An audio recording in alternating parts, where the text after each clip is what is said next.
Hello friends, today in this video I will show you how to insert symbol in Excel. So very easily you can insert symbols in Excel. So firstly you need to click on insert.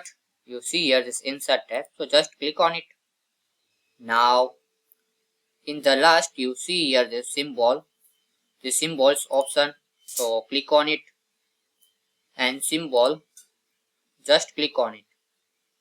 Now you here see so many symbols are showing, so simply you can select anyone which you like this one.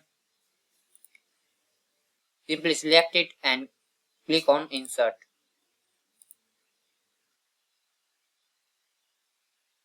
and close it.